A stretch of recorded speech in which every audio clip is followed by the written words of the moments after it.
of state in Africa.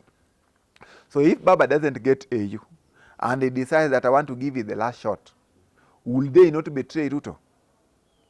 So whom will win?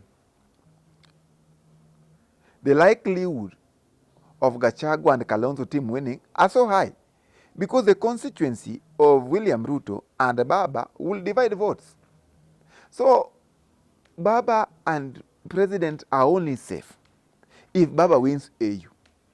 Because if he wins AU, he will not have an... For more and comprehensive updates, press the YouTube subscribe button above and enjoy. Remember to press the bell button for notifications whenever we post. Home of the best. Example, what if Baba doesn't win AU? Do you think he will come back and deputize Ruto? No.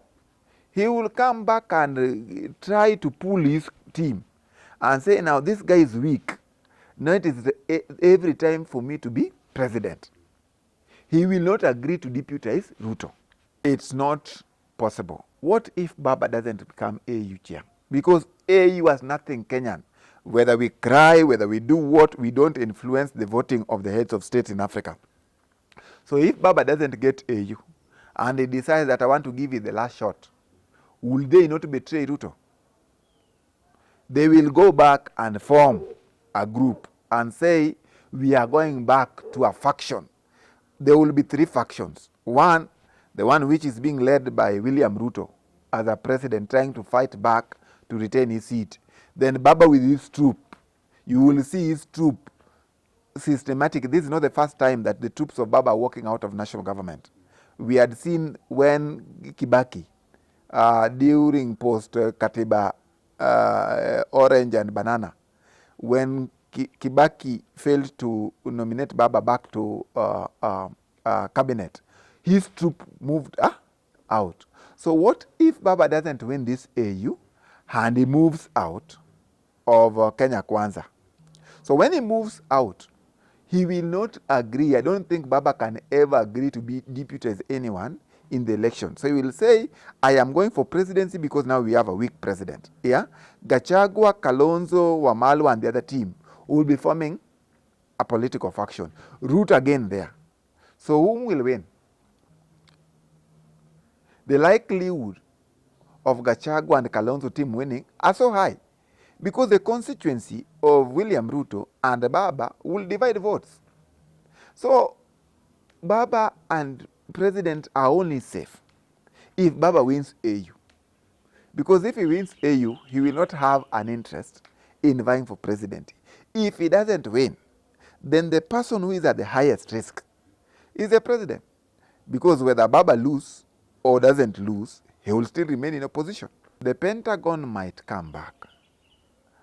But Pentagon of who becomes the president, you know, it's unimaginable for a Pentagon where Raila is a deputy or Raila is anywhere.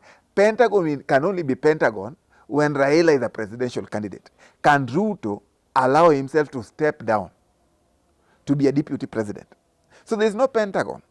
So this thing is just a story of Pentagon. Which Pentagon?